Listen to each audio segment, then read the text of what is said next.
المهمة. هل من رد سريع؟ أنجيلو سريع بكرة، يا إلهي لا زالت خطيرة نصراوية.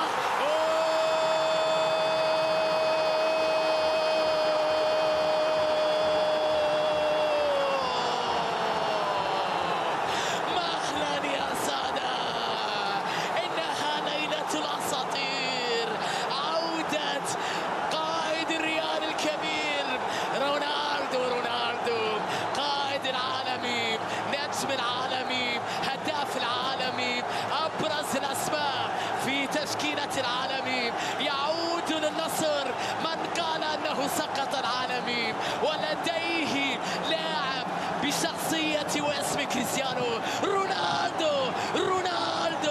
رونالدو يا عيني، صاروخ ماديرا. أنجيلو عمل التمريرة، رونالدو في هذه المواعيد يأتي سريعا يلبي النداء، كالما لم نخسر بعد، لم نستسلم بعد، نحن النصر ونحن التاريخ ونحن الأسماء الكبيرة ونحن الإرث الكبير.